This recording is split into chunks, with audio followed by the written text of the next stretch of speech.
Welcome to Chitra's cooking fist. இன்றைக்கி வீடியோவில் நல்ல மெத்துன்னு சாஃப்டான பஞ்சு போல தோசை எப்படி செய்கிறதுன்னு பார்க்கலாங்க. வெறும் ரேஷன் பச்சரிசி, உளுந்து, ஒரு கப்பு சாதம், இது மட்டுமே வச்சு நம்ம சூப்பராக ரொம்ப சாஃப்டான தோசை செய்யலாங்க. இந்த வீடியோவை பார்க்குறதுக்கு முன்னாடி நம்ம சித்ராஸ் குக்கிங் ஃபிஸ்ட் சேனலை சப்ஸ்கிரைப் பண்ணாமல் பார்த்துட்டு இருந்தீங்கன்னா சேனலை சப்ஸ்கிரைப் பண்ணிக்கோங்க. இப்போ வாங்க இந்த ரெசிபி எப்படி பண்ணுறதுன்னு வீடியோக்குள்ளே போய் பார்த்துடலாம்.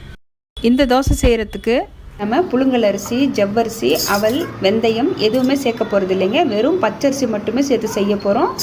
நம்ம ரேஷன் கடையில் வாங்குகிற பச்சரிசி 2 டம்ளர் அளவுக்கு நான் சேர்த்துக்கிறேன். நீங்கள் எந்த டம்ளரில் வேணால் அளந்துக்கோங்க. ஒரு கப்பு மெஷர்மெண்ட் கூட நீங்கள் அளந்துக்கலாம். 2 டம்ளர் சேர்த்துக்கிறேன். சேர்த்துட்டு நம்ம ஒரு 3 தடவை நல்லா தண்ணி விட்டு வாஷ் பண்ணி எடுத்துக்கலாம்.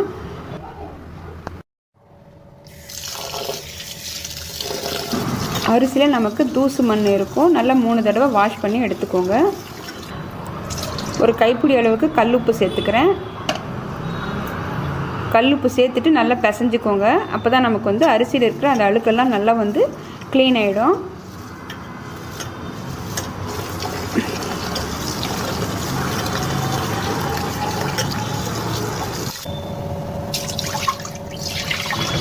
நம்ம பச்சரிசியை நல்லா தண்ணி விட்டு 3 தடவை வாஷ் பண்ணி எடுத்தாச்சு. நல்லா வெள்ளையாக இருக்குது. இப்போது நல்ல தண்ணி சேர்த்துட்டு ஒரு 4 மணி நேரம் நம்ம ஊற வச்சுக்கலாம்.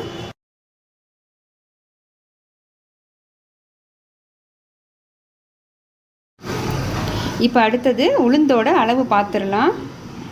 நம்ம பச்சரிசி எடுத்த அதே டம்ளரில் 3/4 டம்ளர் அளவுக்கு உருட்டு உளுந்து எடுத்திருக்கேன். நம்ம புழுங்கல் அரிசியும் பச்சரிசி ரெண்டுமே சேர்த்து செய்யும்போது நமக்கு உளுந்தோட அளவுகள் மாறும். நம்ம வெறும் பச்சரிசி மட்டுமே சேர்த்து செய்கிறதால டம்ளர் அரிசிக்கு 3/4 டம்ளர் அளவுக்கு நம்ம உளுந்து கண்டிப்பாக சேர்க்கணும். இது கூடவே மதியம் வடித்த சாதம் 1 கப் அளவுக்கு சேர்த்துக்கிறேன். நம்ம அவல் சேர்க்க போகிறது இல்லை, வெறும் சாதம் மட்டும் சேர்த்து செய்ய போகிறோம். 1 கப் அளவுக்கு எடுத்துக்கோங்க. இப்போ அரிசி உளுந்தும் நல்லா ஊறட்டும். ஊறினதுக்கப்புறம் நம்ம பார்க்கலாங்க. இப்போ உளுந்து பார்த்திங்கன்னா நல்லா 4 மணி நேரம் ஊறி வந்திருக்கு. அரிசியும் பார்த்திங்கன்னா நல்லா ஊறி இருக்குங்க.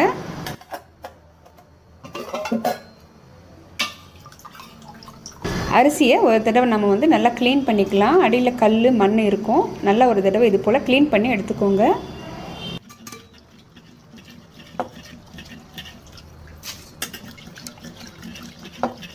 இப்போ அரிசியை நல்லா க்ளீன் பண்ணியாச்சு.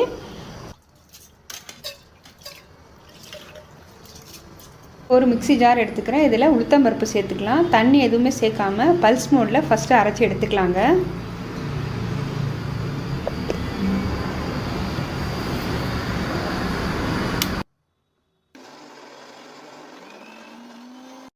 இப்போ தண்ணி பார்த்திங்கன்னா கொஞ்சமாக சேர்த்திக்கலாம். ரொம்ப அதிகமாக சேர்க்க வேண்டாம்.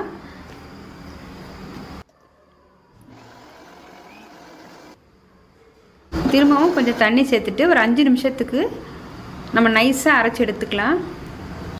உளுந்து பாருங்கள், நல்ல வெண்ணெய் மாதிரி அரைச்சி எடுத்துட்டேன். கிரைண்டரில் அரைக்கிறது போலவே நல்லா சூப்பராக அரைச்சி எடுத்தாச்சு. இப்போ அரைச்சதை நம்ம பாத்திரத்தில் சேர்த்துக்கலாம். அரிசியை நான் 2 ட்ரிப்பாக அரைச்சி எடுத்துக்க போகிறேன்.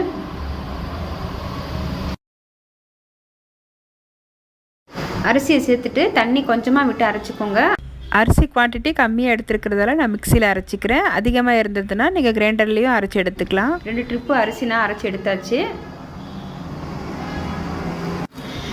கடைசியாக நம்ம எடுத்து வச்சுருந்த 1 கப்பு சாதத்தை அரைச்சி எடுத்துக்கலாங்க. இப்போ இந்த மாவுக்கு தேவையான அளவுக்கு உப்பு சேர்த்துக்கலாம். உப்பு சேர்த்துட்டு நல்லா கை வச்சு நல்லா கலந்து விட்டுக்கோங்க. ஒரு 2 நிமிஷத்துக்கு நல்லா கலந்துக்கலாம். இது போல் நம்ம எந்த அளவுக்கு மாவு நல்லா மிக்ஸ் பண்ணுறோமோ அந்த அளவுக்கு நமக்கு இட்லியும் தோசையும் பார்த்திங்கன்னா நல்லா சாஃப்டாக வரும். இப்போ நல்லா மிக்ஸ் பண்ணி எடுத்தாச்சு. அரிசி நான் ஈவினிங் ஒரு 4 மணி போல் ஊற வச்சுருந்தேன். 8 மணிக்கு அரைச்சி எடுத்தாச்சுங்க. காலையில் நம்ம பார்க்கலாம். இப்போது க்ளோஸ் பண்ணி வைக்கலாம். குறைஞ்சது நமக்கு 8 மணி நேரம் புளிக்கணும்.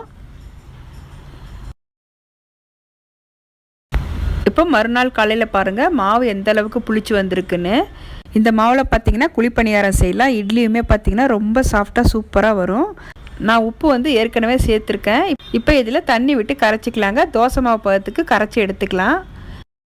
தோசைக்கல் நல்லா சூடாக இருக்குது. லைட்டாக தண்ணி தெளிச்சிட்டு வெங்காயம் தேய்ச்சிட்டு நம்ம தோசை ஊற்ற ஆரம்பிச்சிடலாம். 2 கரண்டி அளவுக்கு நான் மாவு சேர்த்துக்கிறேன். நம்ம இந்த மாவில் பார்த்திங்கன்னா நல்லா மொறுன்னு ரோஸ்ட்டாகவும் தோசை செஞ்சு எடுக்கலாங்க. ஆனால் நான் இன்றைக்கி நல்ல சாஃப்டான ஆப்பம் தான் செய்ய போகிறேன். இப்போ ஒரு பக்கம் நல்லா வேகட்டும், க்ளோஸ் பண்ணி வைக்கலாம். இப்போ நம்ம ஆப்பம் பார்த்திங்கன்னா சூப்பராக வெந்திருக்குங்க. நான் திருப்பி போடலை, நான் ஒரு பக்கம் மட்டும் வேக வச்சு எடுத்துக்கிறேன். ஆப்பம் பாருங்கள் நல்லா சாஃப்டாக ஓட்டையாக வந்திருக்கு. நம்ம இதுக்கு தேங்காய் பால் குருமா எது வேணாலும் வச்சு சாப்பிட்லாங்க. ரொம்ப டேஸ்ட்டாக இருக்கும். நான் இன்றைக்கி உருளைக்கிழங்கு குருமா தான் செஞ்சுருக்கேன். என்னோட இந்த வீடியோ உங்களுக்கு பிடிச்சிருந்ததுன்னா வீடியோக்கு லைக் பண்ணுங்கள். மறக்காமல் நம்ம சித்ராஸ் குக்கிங் ஃபீஸ் சேனலை சப்ஸ்கிரைப் பண்ணிவிட்டு பெல் பட்டனை ப்ரெஸ் பண்ணி ஆளுங்கிற ஆப்ஷனை கிளிக் பண்ணி வச்சுக்கோங்க. அப்போ தான் நான் போடுற வீடியோஸ் வந்து உங்களுக்கு தொடர்ந்து நோட்டிஃபிகேஷனாக வரும். தேங்க்ஸ் ஃபார் வாட்சிங்.